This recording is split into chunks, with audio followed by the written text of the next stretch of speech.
तो एक रेंज के बीच में खड़ा है मार्केट 19,335 और बैंक निफ्टी खड़ा है 44,146। क्या रास्ता हो सकता है यहाँ से आगे का? इंडेक्स बार बार जो है एक दायरे में फंसा हुआ, जैसा कि सर्वेंद्र जी हमेशा कहते रहते थे कि एक दायरा है, दायरा तोड़ नहीं रहा है, एक साइड का दायरा तोड़ेगा। आज सर्वेंद्र जी हमारे साथ जुड़ गए, आज कुर्ते पजामे में, रक्षाबंधन मना रहे लग रहा है ना जी बहुत बहुत नमस्कार नीरज जी। देखिए, आई थिंक रक्षाबंधन 2 दिन मना है नॉर्थ में, तो आज ज्यादातर तो लोग नॉर्थ में आज मना रहे हैं, और कल भी जो बॉम्बे में हमने था वो भी मना लिया। तो आई थिंक त्योहार लंबे एक्सटेंडेड चल रहे हैं अधिक मास की वजह से। तो आई थिंक तिथियां कट रही हैं, दोनों तरफ त्योहार चल रहे हैं। तो जब तक हमको मजा करने को मिल रहा है, त्योहार मनाने को मिल रहा है, आई थिंक मनाना चाहिए। और मार्केट के लिए जैसे आपने बोला, बड़े रेंज बाउंड दायरे हैं जो हम लास्ट मंडे को मिले थे, वहां से तकरीबन अब 500 पॉइंट बैंक निफ्टी उन स्तरों से नीचे आ गया है। हमने थॉट यही दिया था कि भाई 45,000 के बहुत ज्यादा ऊपर नहीं जा पाएगा और 44,000 का एक फ्लोर है। तो अब देखिए, वही सीलिंग और फ्लोर के बीच का कश्मकश है, और थॉट यही है कि यहाँ पे बैंक निफ्टी ओवरऑल रेंज के अब लोअर एंड पे आ गया है। तो अब फाइनली टूटेगा कि नहीं, ये अब हम देखेंगे। बट लग तो रहा है कि थोड़ा सा प्रेशर बैंकिंग साइड में है। और वैसे भी बैंक निफ्टी ने अंडर परफॉर्म किया है लास्ट कुछ 15-20 दिनों में। अगर आप देखेंगे लास्ट 3-4 हफ्तों में, तो अंडर परफॉर्मेंस रही है, वो पॉसिबली कहीं वहां दिख रही है। और निफ्टी के केस में भी मोटा मोटी वही है, जैसे भी आपने बोला 19,250 के बड़े बड़े इंपॉर्टेंट दायरे हैं, वो ऊपर में अब जाके कहीं 19,450 19,500 पे फेल हो जा रहा है। तो आई थिंक प्रेशर एरियाज कहीं नीचे की तरफ शिफ्ट हो रहे हैं, जैसे 20,000 फिर 19,700 और अभी 19,500। तो जो शायद शॉर्ट टर्म में थोड़ी अच्छी चीज नहीं है, बट अब मीडियम टर्म दायरे अगर टूट जाएंगे और वहां से प्रेशर आ जाएगा, तो डेफिनेटली आई थिंक फिर ये नरमी और गहराएगी। But in the meantime, जैसे आपने बोला, मैं यही मान के चलूंगा कि फिलहाल 19,250 से 19,450 निफ्टी की रेंज है। किस तरफ टूटेगी देखते हैं। फिलहाल रुझान थोड़ा सा नेगेटिव हो गया है, बायस हल्का सा नेगेटिव हो गया है। और सेम बैंक निफ्टी के लिए भी कि 44,000 टूटता है कि नहीं, ये बड़ा इंपॉर्टेंट है। और अगर टूटेगा तो फिर डेफिनेटली और वीकनेस यहाँ पे आएगी। ओके, तो इन दायरों के बीच में फंसा हुआ बाजार है, देखते हैं कैसे पैन आउट होता है। लेकिन मिड कैप में और तमाम आइडियाज में काफ़ी अच्छी तेज़ी है। पहला सवाल लेते हैं एस सूर्य नारायण जी का, चेन्नई से। नमस्कार सर, बताइए क्या सवाल है। हाँ, मेरा ऐसा सवाल है सर कि मेरे पास जोमेटो के 34,000 शेयर हैं, 54 रुपए में खरीदे हुए थे। तो अब मेरे को यह है कि इसमें पार्शियली प्रॉफिट बुक कर लिया जाए या ऐसे के ऐसे ही रख लिया जाए, कुछ और बढ़ जाए तो फिर बेचें। मैं पूछना चाह रहा था कि क्या हो सकता है इसका। जी, ट्रेड तो आपका सर बहुत ही बढ़िया था, बड़े अच्छे प्राइस पे आपने लिया और वहाँ से स्टॉक ने बड़ी रैली दिखाई और लगभग 100 रुपये पे इस समय ट्रेड कर रहा है और क्वांटिटी भी आपके पास ठीक ठाक है। सर्वेन जी, ये स्टॉक ने लिस्टिंग के बाद काफ़ी ऊपर नीचे किया, लेकिन सूर्यनारायण जी का एंट्री प्राइस बहुत अच्छा है जी, और इनको बहुत अच्छा गेन हो रहा है। तो इनका जो सवाल है बहुत ही स्पेसिफिक और बढ़िया सवाल लगा मुझे कि क्या कुछ प्रॉफिट बुकिंग की जाए या अभी रुकें, अभी और तेजी आएगी तो रखना चाहिए। देखिए, बड़ा अच्छा इनका सवाल है। प्लस स्टॉक के पास डेटा बहुत कम है, तो हमारे जैसे लोगों के लिए थोड़ी सी दुविधा और कॉन्फिडेंस लेवल थोड़ा कम, क्योंकि जितना ज्यादा डेटा क्रंचिंग हम कर पाते हैं उतना व्यू हमारा थोड़ा और स्ट्रांग बन पाता है जब बनता है तब। तो आई थिंक कॉन्फिडेंस लेवल इस चार्ट पे उतना नहीं रहेगा जितना और किसी चार्ट पे जहां 4, 5, 6, 8 साल का डेटा है। तो उस चीज को मद्देनजर रखते हुए, और इनका पैसा तकरीबन डबल है और स्टॉक बड़ा नया सा लिस्टेड है, तो आई थिंक मुनाफा लेते रहने में कोई नुकसान नहीं है। तकरीबन इनका भाव डबल है, तो आधी क्वांटिटी अगर बेच लेंगे मेरे हिसाब से, और इनको बेचनी भी चाहिए, जहां इनका पैसा यहाँ तकरीबन डबल है, इनको आधी क्वांटिटी बेचनी चाहिए, आधा इनका हमेशा के लिए फ्री हो जाएगा। और फिर उसके हिसाब से बाद में ट्रेडिंग तो स्टॉक में वापस री एंट्री री एग्जिट सब कुछ कर सकते हैं। बट एक अच्छी चंक इनकी, अच्छी वॉल्यूम इनकी एक फ्री हो जाएगी, जो फिर ये आसानी से एक लॉन्ग टर्म होल्ड कर पाएंगे। जी, तो सूर्यनारायण जी, इसमें कुछ 2-3 फंडामेंटल खबरें भी आई जो आपने ज़रूर पढ़ी होंगी। ब्लॉक डील के जरिए सॉफ्ट बैंक इसमें से बाहर निकला, कई और लोगों ने बेचा और उसको उतने ही स्ट्रॉन्ग हैंड्स ने, उतने ही मजबूत लोगों ने, फंड्स ने, ब्रोकरेज हाउसेज ने खरीदा भी है। कल भी देखिए बहुत लंबी लिस्ट है जिन लोगों ने इसको खरीदा है। तो ब्लॉक के बाद भी इनफैक्ट मेरा, सॉरी मैं आपको डिस्टर्ब कर रहा हूँ, इनफैक्ट मेरा सवाल भी यही था कि अभी और होल्ड कर ले तो 125 में अगर हम इसको 50% निकाल दें या 30% निकाल दें, ये मेरा स्पेसिफिक सवाल था सर। जी, मैं बता रहा हूँ। मैंने इसके लिए, वैसे तो मैंने इसको 3-4 साल के लिए मद्देनजर खरीदा था सर। सुनिए जी, वही मैं बता रहा हूँ कि फंडामेंटली जो है बहुत सारी खबरें हैं। कंपनी भी अब प्रॉफिट की तरफ जा रही है और उन्होंने एक अभी पिछले क्वार्टर में अच्छा नतीजा भी दिखाया था। एक इनका बिजनेस है ब्लिंकिट वाला, जिसको लेकर के कंसर्न्स रहते हैं कि वो कब प्रॉफिटेबल होगा, कब EBITDA पॉजिटिव होगा। तो कंपनी बार बार ये भरोसा दिला रही है कि थर्ड क्वार्टर से शायद वो कर ले जाएंगे, हालांकि ब्लिंकिट अभी थोड़ा समय लगेगा। तो फंडामेंटली कोई दिक्कत नहीं, बहुत सारे लोग इसको बहुत पॉजिटिव है लेकर के। सर्वेंद्र जी जो कह रहे हैं कि जो टेक्निकल चार्ट देखते हैं ना, उसके लिए लंबा डेटा चाहिए। अभी ये रिसेंट लिस्टिंग है, साल 1.5 साल की, तो इसलिए चार्ट पे उतना नहीं दिखता। इसलिए वो कह रहे हैं कि अगर आपका मन हो तो आप पार्ट प्रॉफिट बुक कर सकते हैं, जिससे कि आपकी कॉस्ट और कम हो जाएगी, फ्री लगभग जैसे शेयर हो जाएंगे। लेकिन अगर आप कॉन्फिडेंट है फंडामेंटली जो मैंने आपको बताया ये फैक्ट पे है, कोई व्यू नहीं मेरा, तो फिर आप होल्ड भी कर सकते हैं। आपको लगता है कि 125 जाएगा, और बहुत सारे एनालिस्टों को लगता है 125 जाएगा। आज भी एक रिपोर्ट 120 रुपए की आई है, तो आप इसको 125 तक जो आपका मन है होल्ड भी कर सकते हैं जोमेटो पे। फिलहाल इस समय अप ट्रेंड पे है स्टॉक। अगला सवाल है अमित का, ठाणे महाराज से हमारे साथ जुड़ रहे हैं। अमित जी नमस्कार, बताइए। हेलो, मेरा सवाल है इन्वेस्टमेंट, ट्यूब इन्वेस्टमेंट के बारे में। मेरे पास 30 क्वांटिटी के शेयर है। बाय किया रेट है 3111, अभी चालू है 2906। क्या करना चाहिए? कितना समय दे सकते हैं इसको आप? 6 महीना। 6 महीना। सर जी, ट्यूब इन्वेस्टमेंट 6 मंथ का होराइजन है इनका, और क्या करना चाहिए इनको? देखिए, आई थिंक इनका भाव वाला टिकर मेरा मिस हो गया, क्योंकि मैं चार्ट देख रहा था। मेरे हिसाब से काफी ओवरबॉट है। आई थिंक इन्होंने किस भाव से लिया है वो मेरे को दिख नहीं पाया, बट काफी ओवरबॉट है। 311 जी, भाव इनका भाव क्या है सर? 311 3111 रुपए। नहीं नहीं नहीं नहीं नहीं नहीं, आई थिंक यहाँ पे तो मेरे हिसाब से तो काफी ओवरबॉट था स्टॉक, और काफी ओवरबॉट है। आई थिंक थोड़ा यहाँ से मेरे हिसाब से तो उछालों में निकलने की राय रहेगी। ओके, तो 6 महीने रुकने की जरूरत नहीं, जब भी उछाल मिले उसमें से निकलना चाहिए। ओके, अगला सवाल है कैलाश शर्मा का, नवी मुंबई से। कैलाश जी नमस्कार, बताइए सर। हाँ नीरज सर नमस्कार। जी नमस्कार। सर मेरे सवाल ये था, कजारिया मैंने 1500 के भाव में लिया है ये, और ट्रेडर हूँ। कब लिया है? ज्यादा टाइम रुकना पड़ेगा क्या? ये मैं 2-3 दिन पहले हूँ। और सर मेरे एक ये सुझाव है कि मेरे ख्याल से 10,000 15,000 में से एक आदमी ही शेयर मार्केट में कमा पाते हैं।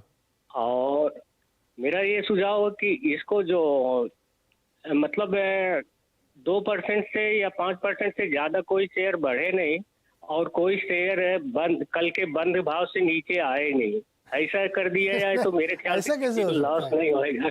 क्यों नहीं हो सकता सर? कल के बंद भाव से नीचे नहीं आए, ये नहीं हो सकता ना सर। फ्री मार्केट का मतलब क्या होता है? अगर अभी फॉरेन कंट्री वाले अगर ऐसा कर देंगे तो अपने इंडिया में नहीं करेंगे। कोई सर, आप समझो ना, फॉरेन कंट्री भी कैसे कर सकती है कि कल के भाव से नीचे नहीं जाना चाहिए? ऐसा थोड़ी होता कि कोई चीज ऊपर ही ऊपर जाएगी। नहीं नहीं, ये आपका मतलब विशफुल थिंकिंग, ऐसा होगा नहीं सर। मैं आपका सवाल ले लेता हूँ। नहीं, ये जो 20% बढ़ते हैं उसको 5% कर दे। क्यों कर दे 5%? ये बताइए ना, आप क्यों 5% कर दें? नहीं, लॉस होता है ना सबको। अरे लॉस होता है तो फिर आप समझदारी से, कैलाश जी समझदारी से ट्रेड करिए ना। फॉरेन की आप बात करें, फॉरेन की सर्किट ही नहीं होता। नहीं सर, 10-15 हजार में से एक जन मुश्किल से कमा तो पाते, भाई साहब खाली कागज। कैलाश जी एक मिनट सुनिए ना, कैलाश जी सुनिए आप पहले। आपने सेबी की रिपोर्ट पढ़ी है? 99% लोग पैसा लूज करते हैं ट्रेडिंग में, क्योंकि आप लोग, या आप लोग से मतलब जो भी लोग ट्रेडिंग करते हैं, सेबी की रिपोर्ट, मेरा व्यू नहीं है। क्यों लॉस करते हैं? क्योंकि ठीक से उसको समझते नहीं, चार्ट को रीड नहीं करते, स्टॉप लॉस नहीं लगाते, टारगेट फिक्स नहीं करते हैं, ओवर लेवरेजिंग करते हैं, उधार लेके करते हैं। तो ऐसी गलतियां आप करेंगे तो होगा ना। ये तो हमारे कहना थोड़ी, तो रिपोर्ट कह रही है। और फॉरेन में कोई सर्किट नहीं होता, तो ये रिस्ट्रिक्शन नहीं लगा के। फ्री ट्रेड हमेशा फ्री ट्रेड होता है। बहरहाल चलिए, आपका कजारिया सवाल लेते हैं। क्या करना चाहिए? कजारिया में ट्रेडर है, नीचे आ गया इनके प्राइस से 50 रुपए करीब।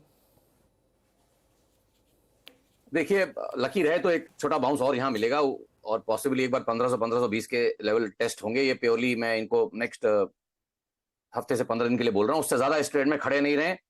तो अगर ऊपर उछाल आ जाता है और इनको 1500-1520 के लेवल मिल जाते हैं तो अच्छी बात है। इनको थोड़ा सा शायद मुनाफा हो जाए और उस समय इनको निकलना चाहिए। नहीं तो फिलहाल के लिए भी आई थिंक इनको क्लियरली, अभी जो पीछे हमने गए हफ्ते में जो 1-2 लोज मारे हैं अभी हमने, वो लेवल्स तकरीबन 1420 के आसपास आ रहे हैं। तो आई थिंक मुझे लगता है कि इनको 1414 पे एक स्टॉप लॉस भी रखना चाहिए। 1414 के नीचे अगर बंद आता है तो आई थिंक वैसे भी इनको ट्रेड में से निकलना चाहिए। बहुत ज्यादा ट्रेडिंग स्टॉक मेरे हिसाब से नहीं है। बड़े इरेटिक वॉल्यूम्स होते हैं, और दिन में कभी जब एवरेज वॉल्यूम्स देखेंगे तो 50,000, 1 लाख, 1.5 लाख शेयर्स के ज्यादा वॉल्यूम होते नहीं है इसमें। जिन मार्केटों में आज स्टॉक्स 10-10, 20 लाख के वॉल्यूम कर रहे हैं, उसमें इन्होंने ट्रेडिंग के लिए गलत स्टॉक चुना है। फिल्टर इनका प्रॉपर नहीं है। This is not a trading stock. मेरे हिसाब से ये ट्रेडिंग स्टॉक नहीं है। तो 14 का स्टॉप लॉस लगाइए, अगर उससे नीचे आता तो निकल जाइए, अगर बाउंस मिलता तो भी निकलिए। आप ट्रेडर हैं तो आपको पता ही कब निकलना है आपको। अगला सवाल है पवन जी का, जो मैसूर कर्नाटक से हमारे साथ जुड़े हैं। पवन जी नमस्कार, पूछिए सवाल सर। नमस्कार सर, मेरा जीवन स्मॉल फाइनेंस के बारे में सवाल था। मेरी बाइंग प्राइस है 50 रुपीज 5 पैसे, 2000 क्वांटिटी है, 1 साल का नजरिया है मेरा। Okay perfect. सरवन जी, 1 साल के लिए उज्जीवन स्मॉल फाइनेंस बैंक इनके भाव के आसपास ही है। देखिए, यहाँ पे भी थॉट वही है कि डेटा 3-4 साल का है और अभी उस पर्टिकुलर सेटअप में आई थिंक क्लियरली एक short to medium term up trend चल रहा है। तो आई थिंक अगर ट्रेड में हैं, ऑलरेडी आ गए हैं, तो ट्रेड में मेरे हिसाब से बने रहे। 44 रुपए 40 पैसे का एक स्टॉप लॉस यहाँ क्लोजिंग ओनली बेसिस पे लगाएं। आई थिंक वहां पे इसके मीडियम टर्म एवरेजेस भी फिलहाल पहुंचे हुए हैं। तो आई थिंक डिसेंट रहेगा ट्रेड। और इनको भी यही बोलूंगा कि भाई देखिए, हफ्ते 15 दिन जब आपने ट्रेडिंग के ध्यान से अगर कहीं लिया है तो आप थोड़ा हफ्ते 15 दिन के लिए रखिए इसको। और अगर किसी कारण से इन लेवल्स के नीचे जाता है तो आपको टारगेट इनका सरवन जी 6 महीने 6 महीने के लिए भी मैं इनको वही राय दूंगा कि 44-40 का स्टॉप लॉस। और बेस्ट केस इनको यहाँ पे मुझे लगता है कि 58-60 से ज्यादा के लेवल्स 3 से 6 महीने में भी इसके उसके ऊपर जाके टिक पाना मेरे हिसाब से अभी फिलहाल मुश्किल है। तो उन लेवल्स पे थोड़ा मुनाफा बांधने की भी कोशिश रखें या दोबारा राय लें, आइदर ऑफ द टू कुछ करें उसमें। ओके, चलिए अगला सवाल है हमारे साथ नीलम जी जुड़ रही हैं टोरंटो कनाडा से। नीलम जी नमस्कार, बताइए। नमस्कार नीरज जी, मैंने 80 शेयर्स लिए थे औरोबिंदो फार्मा के 753 पे। उस वक्त कुछ ऐसे रूमर्स थे कि वो शायद अपनी वैल्यू अनलॉकिंग करेंगे, but I am a long term investor, मुझे I am happy to keep them. अब मुझे क्या करना चाहिए? अब वो चलने शुरू हुए हैं। ओके, और आपके प्राइस से काफ़ी ऊपर भी है इस समय, 85 रुपीज़ का आपको पर शेयर फ़ायदा भी हो रहा है। हाँ जी जी सरवन जी, अरविंदो फार्मा बहुत ट्रेडर्स फेवरेट रहता है ये, तो जहाँ से नीलम जी ने लिया है वहाँ से तो ऊपर आ गया है और अब मूवमेंट है इसमें। लॉन्ग टर्म इन्वेस्टर हैं, होल्ड करना चाहिए इनको लंबे समय के लिए? जी, लॉन्ग टर्म है, बहुत अच्छी बात है और होल्ड करना चाहिए, but best case worst case भी समझ के चलना चाहिए। और मेरे हिसाब से अगर आप देखिए तो स्टॉक तकरीबन, अगर आप देखें जो मैं इसके लंबी अवधि के चार्ट्स देख रहा हूं, तो बहुत ज्यादा 1920 के ऊपर क्लोज कर नहीं पाया है। सॉरी 920 के ऊपर। सो 920 के आसपास ये स्टॉक अटक ही जाता है। तो इनका बेस्ट केस फिलहाल लॉन्ग टर्म में वही है। और ये डेटा मैं 2015 से बोल रहा हूँ, तो 2015 से 920 के ऊपर का बंद नहीं आया है ईयरली चार्ट्स में। तो आई थिंक उन एरियाज के आसपास 900-920 में अगर आवे तो थोड़ा मुनाफा भी बांधना चाहिए या दोबारा एक बार राय लेनी चाहिए। बेस्ट केस इनका 900 to 920 है। वर्स्ट केस मुझे लगता है कि अभी जो लास्ट फॉल, अभी जो शॉर्ट टर्म में डिक्लाइन हुआ था उसमें तकरीबन 660 तक गया था और वहां से इसका ब्रेकआउट हुआ। तो आई थिंक कहीं 660 का इसका वर्स्ट केस भी है। तो बड़े न्यूट्रल टेरिटरी या slightly negative long term territory में खड़े हुए हैं। तो मेरी राय तो यही रहेगी कि जब ऊपर जाए तो आई थिंक थोड़ा मुनाफा भी बांधे इसमें। तो चूंकि आप कह रहे हैं 660 पे इसका बॉटम बना था और 753 का कॉस्ट है मैम की, तो अगर 920 के लिए मान लीजिए रुके भी, अप्रोच करें बेस्ट केस के लिए, तो करें इनके बाइंग प्राइस से कहाँ पे स्टॉप लॉस बनता है? बहुत डीप होगा तो फिर फायदा नहीं है। जी, मैंने इनको बेस्ट केस वर्स्ट केस बताया था। 660 का ब्रेकआउट हुआ, एक छोटा सा स्विंग बना के वहां पे एक ब्रेकआउट हुआ था, इसके लिए मैंने वो लेवल दिए। बट या इनको ट्रेलिंग स्टॉप लॉस अपने भाव से ऊपर रखना चाहिए। आई थिंक भाव से एक 3-4% ऊपर कहीं इनको एक ट्रेलिंग स्टॉप लॉस रखना चाहिए और ट्रेड में बने रहे। बट इनको भी यही बोलूंगा कि इस ट्रेड को 1 से 3 महीने से ज्यादा ना दें। अगर 1 से 3 महीने में उन 920 का ब्रेकआउट नहीं हो रहा है तो फिर नहीं हो पाएगा, क्योंकि जो चीज 2015 से नहीं हुई, 17 में फेल हुआ, 18 में फेल हुआ, 20-21 में फेल हुआ, तो जो लेवल इसको 4-5-8 साल से रिजेक्ट करा रहा है, अगर उसका ब्रेकआउट 1 से 3 महीने में नहीं हुआ तो नहीं होगा। इसलिए इनको ऊपर में निकलने का भी ध्यान रखना चाहिए, ऐसा मैंने बोला। तो 770 के आसपास स्टॉप लॉस? जी, आई थिंक फेयर रहेगा। 770 के आसपास स्टॉप लॉस रखें, फेयर रहेगा। तो नीलम जी 770 रुपए का प्राइस याद रखिएगा, ये आपका स्टॉप लॉस है। अभी करंट प्राइस से अगर वो गिरते गिरते 770 तो आपको एग्जिट लेना है। अदरवाइज आप इसको होल्ड करिए और जब ये 900 के ऊपर जाए तो आपको प्रॉफिट बुक करके निकलना है, क्योंकि सरवेन जी कह रहे हैं कि ये बहुत बार ट्राई कर चुका है लेकिन उससे ऊपर जा नहीं पाता है। तो इस ट्रेड से फिर आप निकल जाइएगा। अभी आप प्रॉफिट में, इसलिए स्टॉप लॉस जरूर ध्यान रखिएगा। Thank you very much. जी चलिए एक छोटा सा ब्रेक के बाद कॉलर और सवाल लेंगे।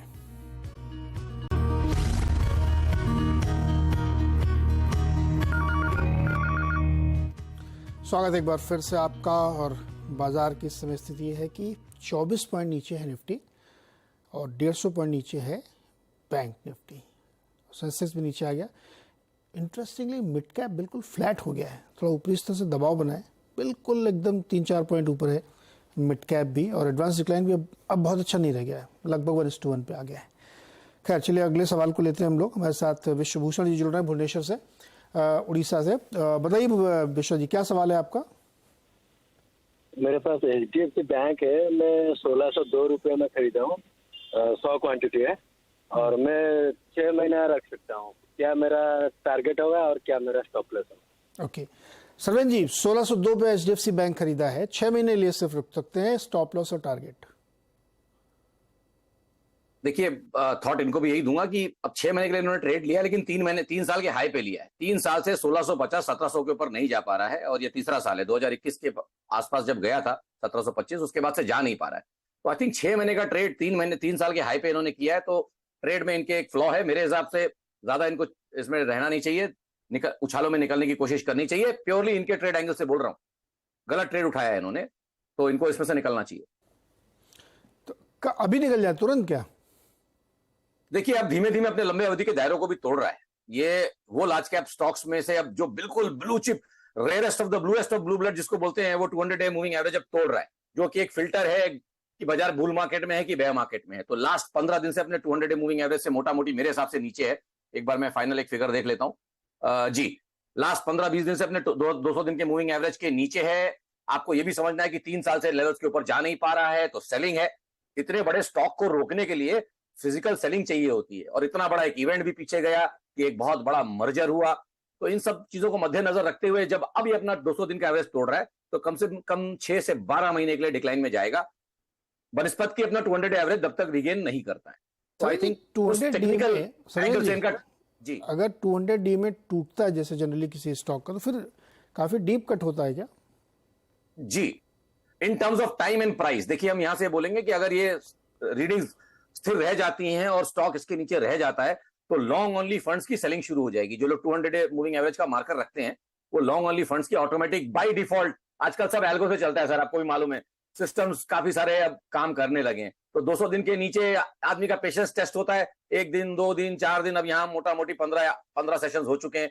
धीमे धीमे ग्रेजुअली सारे सिस्टम सेल में आने लगेंगे स्टॉक में, और वैसे भी बहुत ओन स्टॉक है, वो बेट स्टॉक रहा है हिस्टोरिकली। तो धीमे धीमे इसी में सेलिंग आती रहेगी, और भाव कितना गिरेगा वो तो हम देखेंगे, बट मान के चलिए कि 6-12 महीने ऊपर नहीं आएगा स्टॉक 200 मूविंग एवरेज से।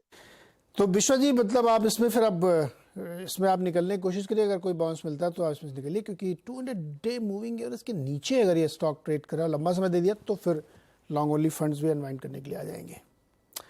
चलिए अगला सवाल है मिलन पटनायक का, पश्चिम बंगाल से हमारे साथ जुड़े। मिलन जी नमस्कार, बताइए सर।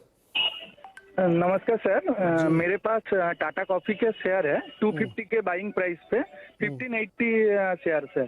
तो लॉन्ग टर्म का व्यू है, तो क्या करना, उसका टारगेट क्या होगा?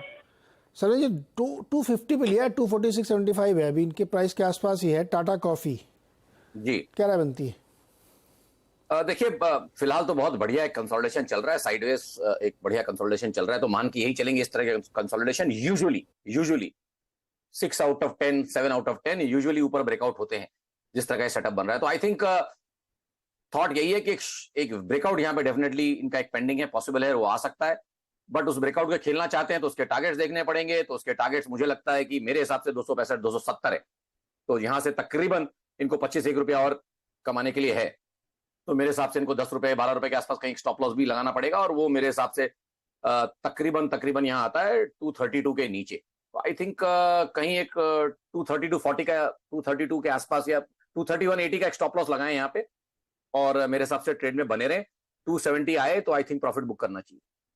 ओके, 270 प्रॉफिट बुक करिए और 10 रुपए नीचे करिए आसपास स्टॉप लॉस लगाइएगा इसमें। मिलन जी ध्यान रखिएगा।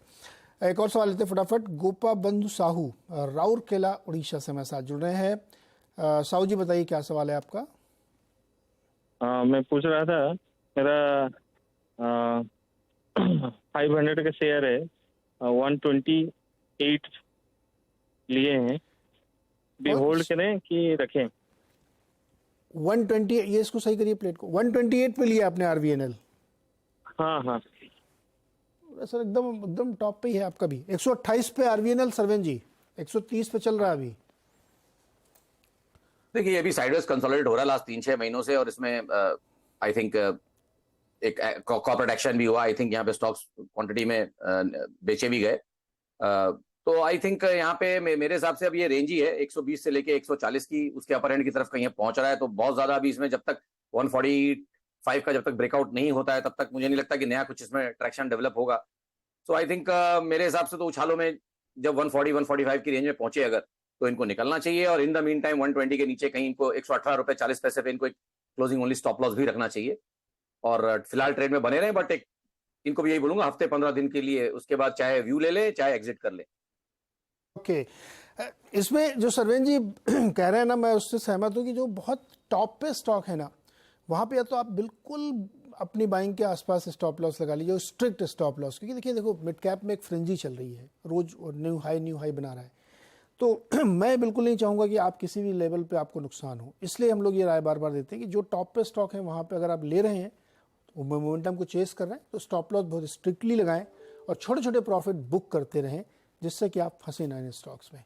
सरवन जी आज के लिए बहुत शुक्रिया आपका जुड़ने के लिए और दर्शकों की मदद करने के लिए। धन्यवाद धीरज तमाम जी। सारे स्टॉक्स पे हमने चर्चा की। रक्षाबंधन की एक बार आपको फिर से शुभकामनाएं। और बाजार मेरा इस समय निफ्टी 25 पॉइंट नीचे आ गया है 19,320 पर।